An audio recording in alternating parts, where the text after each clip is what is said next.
नमन छमन यो दीनता सब सो आदर भाव।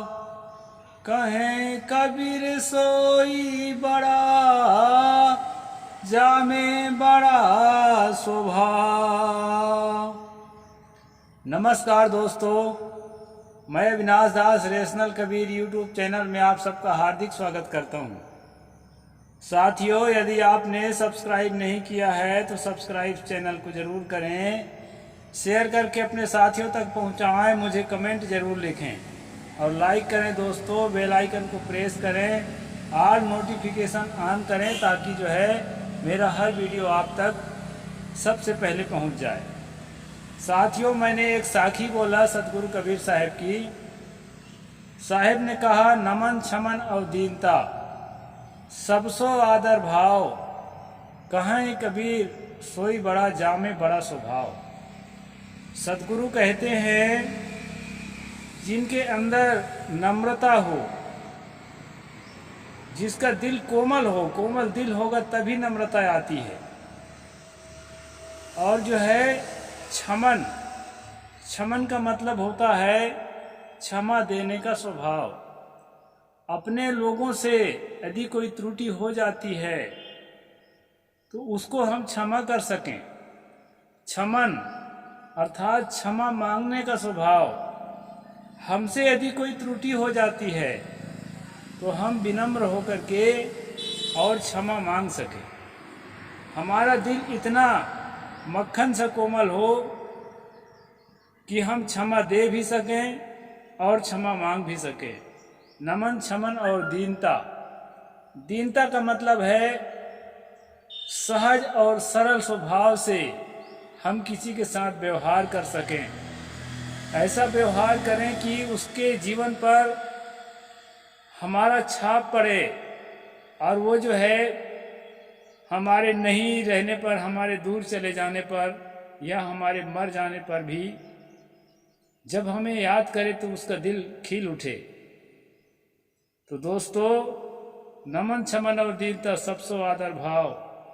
सतगुरु कबीर साहब ने कहा, कहें कबीर सोई बड़ा जामे बड़ा स्वभाव।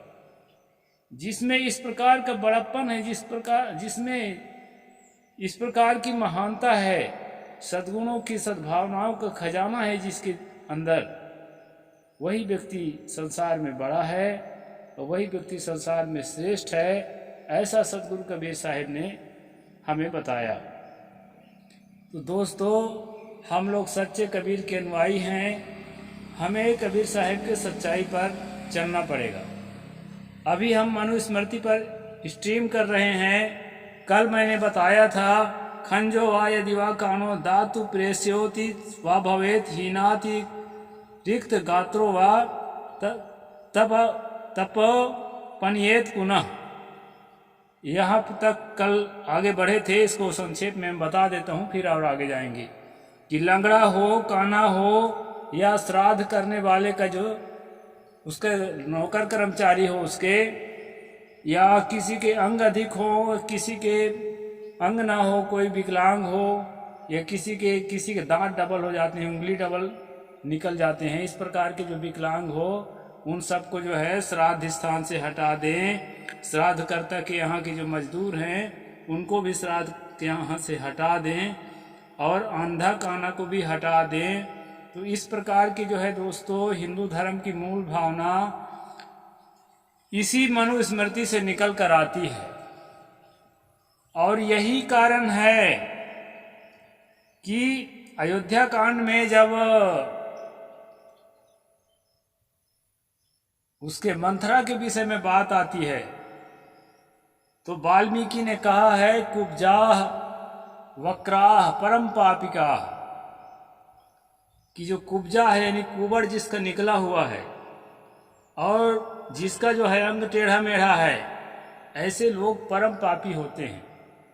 और तुलसी ने भी इसका अनुवाद बड़े रोचक शैली में किया है। काने खोरे कुबरे कुटल कुचाली जान, तिय विशेष पुनि चेरी कही भरत मातु मुस्कान। कैकेयी जो है मुस्कुरा कर कहती है, जो काना होता है और जो लगड़ा लूला होता है और जो है जिसका कुबड़ निकला होता है, ये रीढ़ की हड्डी इधर निकला हुआ होता है कुबरे, ऐसे लोग जो हैं अर्थात जो विकलांग लोग हैं वो बहुत ही कुटिल होते हैं, कपटी होते हैं और कुचाली होते हैं, शरारती होते हैं। और उनमें भी जो है स्त्रियां तो बहुत ज़्यादा ही होती हैं अगर वो स्त्री है तो, और उससे भी ज़्यादा अगर वो नौकरानी है तब तो महाकुचाली होती है। इस प्रकार से दोस्तों हिंदू धर्म की मूल भावना मानवता से बहुत दूर हमें ले जाती है। लोगों ने कबीर साहब को हिंदू धर्म के अंदर रखा, इससे हमें तो जो है हमारा सिर शर्म से झुक जाता है। आप कंपेयर करके देखिए कबीर साहब के बानियों में मानवता कितना ठसम ठस भरा है, और उसको जो है इन लोगों के बीच, जैसे एक बैल का और एक भैंसा का अगर बैलगाड़ी जोता जाए तो तालाब वाले रास्ते से निकलेंगे तालाब के मेड़ से, तो भैंसा जो है ना हमेशा पानी की ओर खींचेगा और बैल जो है हमेशा सूखे की ओर खींचेगा।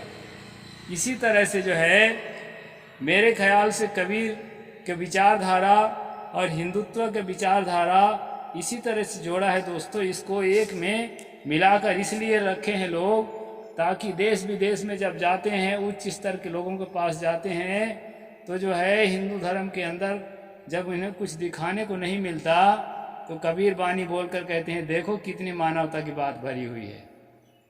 बुद्ध को ले लेंगे, महावीर स्वामी को ले लेंगे, यानी जब तक सम्यक परंपरा के लोगों को, महामानव को नहीं लेंगे तब तक अपने ऋषि मुनियों के और अपने भगवानों के चरित्र में दुनिया को अपनी महानता ये ब्राह्मण धर्म के लोग कभी नहीं दिखा सकते। तो दोस्तों एक हकीकत है, भले किसी को लगे कि अविनाश दास ठीक नहीं कह रहा है, लेकिन ये जो है ऑन रिकॉर्डेड है, जो लिखा है वही मैं बताता हूँ। आगे चलते हैं दोस्तों, आगे के श्लोक में क्या है इसको और देख लेते हैं। अभी तो सेवक को दूर रखने की बात है और क्या नाम के विकलांगों को दूर रखने की बात है। अभी कल हमने ये भी देखा था कि रजस्वला स्त्री को दूर रखने की बात है, यानी कि इतना मतलब कोमल है इनका धर्म कि दैनीय लोगों को नजदीक आते ही इनका धर्म नष्ट हो जाता है। आगे पढ़ते हैं। ब्राह्मणम भिक्षुकम वापि भोजनार्थम उपस्थितम ब्राह्मणयोरभ्यनुज्ञातः शक्तितः प्रतिपूजयेत्। ब्राह्मण या भिक्षुक कोई भोजनार्थ उपस्थित हो तो निमंत्रित ब्राह्मणों से आदेश पाने पर श्राद्ध करता उन्हें यथाशक्ति भोजन देकर सत्कार करे। यानी जिनको निमंत्रण दे करके बुलाकर रखे हैं, उसके अलावा भी जो पंक्ति पावन ब्राह्मण जिसको श्राद्ध के लिए जो है कर्मकांड के लिए पुरोहित बनाकर बुला रखे हैं, उसके अलावा यदि कोई आया है, वो ब्राह्मण ही क्यों ना हो या कोई भिखारी हो, यहाँ भिक्षुक लिखा है। भिक्षु जो है बौद्ध मत के साधुओं को भी कहते हैं, तो बौद्ध मत का भी अगर कोई साधु आया हो, वैसे बौद्ध मत के साधु जो है वो तो हालांकि कहीं भी चले जाते हैं, भाई भूख प्यास लगती है तो कहीं भी मांग के खा लेते हैं, और आजकल कहीं भी नहीं मांगते, वो लोग भी अपने लोगों के पास ही जाते हैं। अब कबीर पंथ ही एक ऐसा पंथ है दोस्तों भारत के अंदर जो गरीब से गरीब स्थिति में जी लेगा, लेकिन जो है वो मांग कर नहीं खाता है।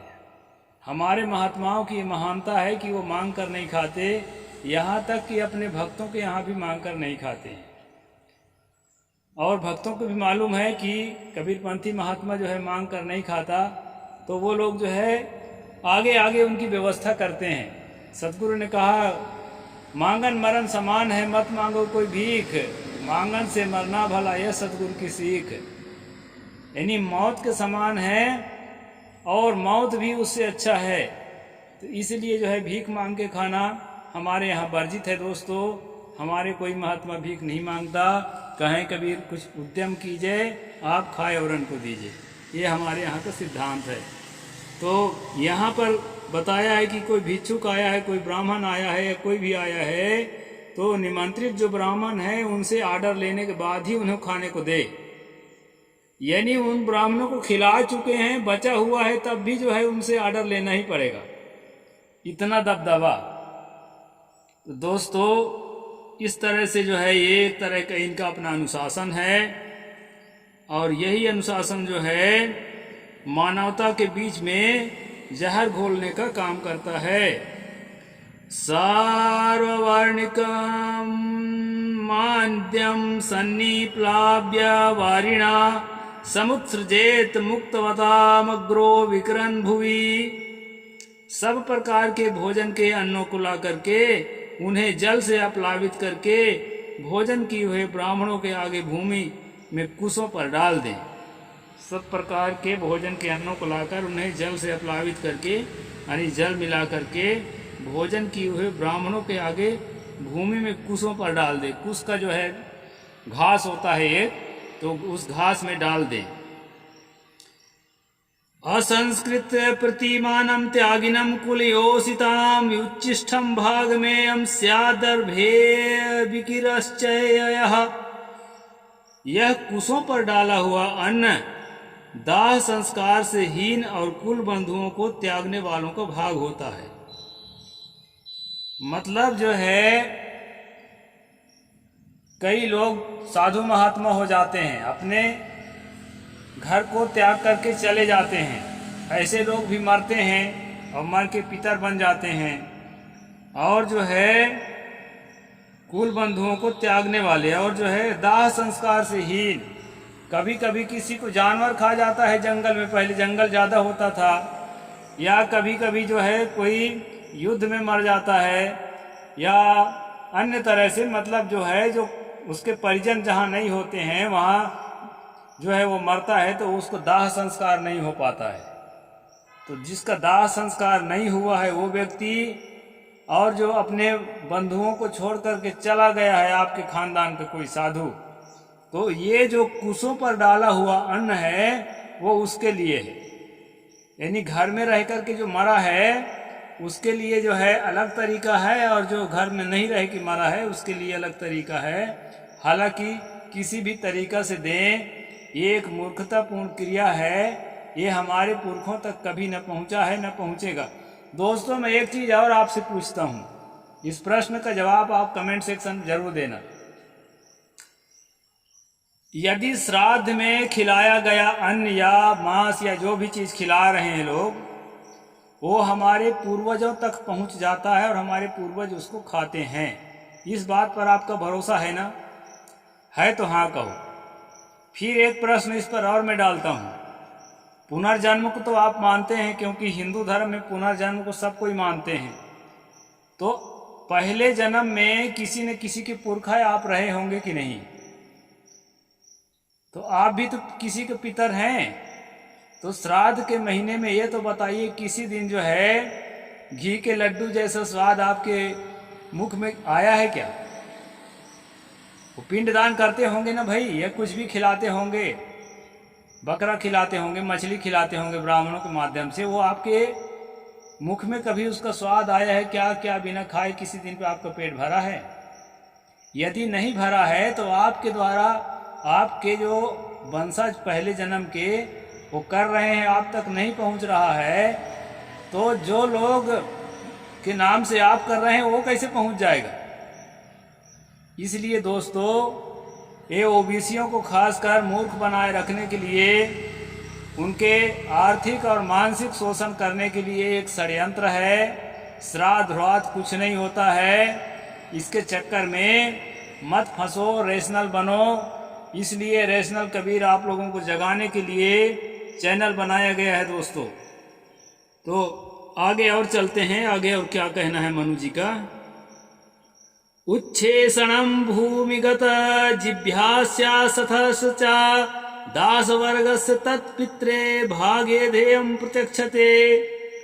श्राद्ध में भूमि पर गिरा हुआ जूठा अन्न शील स्वभाव वाले दास वर्ग का भाग होता है, ऐसा ऋषियों ने कहा है। अब जितना भी इनके दिमाग में भरा है पाप, वो सब जो है ना शब्दों में कबीर साहब ने कहा था कि जो रहे करवा सो निकले टोटी। तो इनके अंदर, जो ब्राह्मणों के अंदर, जो ऋषि मुनियों के अंदर, जो इन भगवानों के अंदर जितनी गंदगी भरी है, धर्मशास्त्र में शब्दों के रूप में निकल रहा है। दोस्तों यहाँ क्या कह रहा है मनु महाराज, सुनो। उच्छेषणम भूमिगत जिभ्या सठश्चा दास वर्गस तत्पित्रे भागे ध्येयम प्रचक्षते। इसका हिंदी अर्थ है, श्राद्ध में भूमि पर गिरा हुआ जूठा अन्न शील स्वभाव वाले दास वर्ग का भाग होता है। दास वर्ग जो है इनके भाषा में, हालांकि दास का अर्थ कुछ और होता है, किसी दिन मैं उस पर खाली टाइम में स्ट्रीम करूंगा।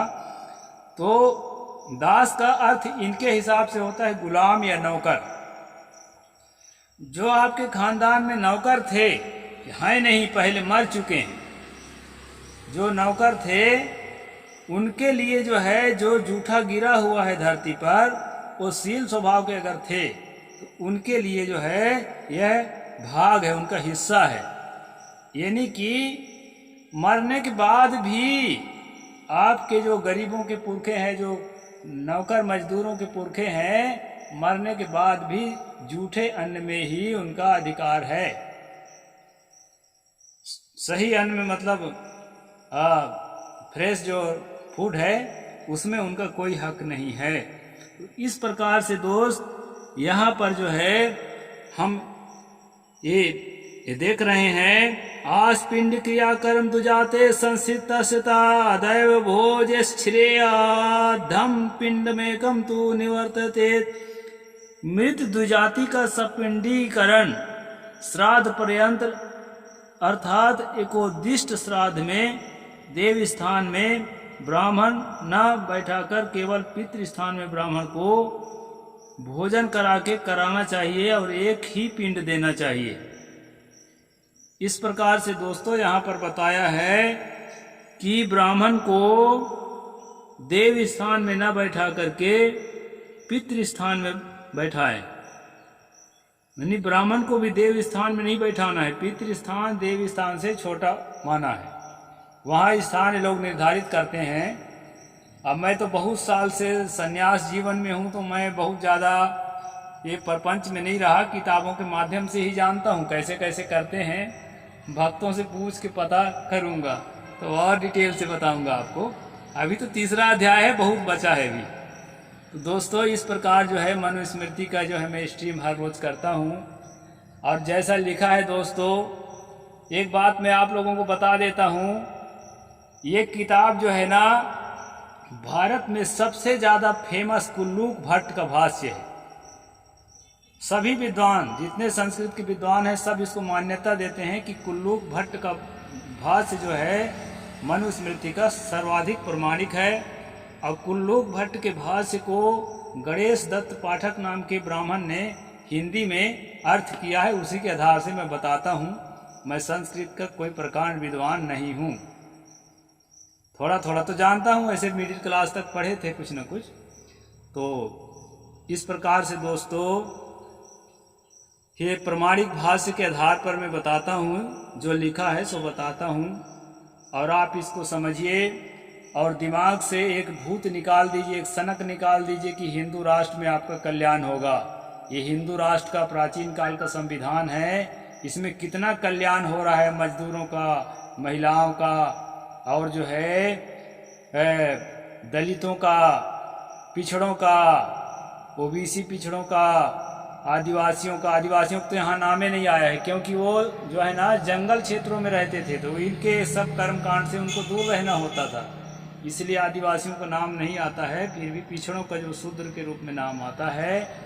तो इन सब का कैसे कल्याण होता था, ये सब बात जो है इसमें से स्पष्ट होता है। इसलिए दोस्तों सच्चे कबीरपंथी बनो, ये आमन बामन के चक्कर में ना पड़ो। मैं कितना ट्रोल सहता हूँ इस इलाके में रहकर, मेरा दिल जानता है दोस्तों, लेकिन जो है आप लोगों को जगाने के लिए जान हथेली में रख करके मैं जो है स्पष्ट सच्चाई को सामने रखता हूँ, तो इसको आप लोग समझिए और असत्य से निकल कर के सत्य की ओर अपने आप को अग्रसर करिए। साहेब बंदगी, जय जोहार। यदि सब्सक्राइब नहीं किए हैं, सब्सक्राइब जरूर करें, अपने साथियों तक पहुँचाएँ। नमस्कार।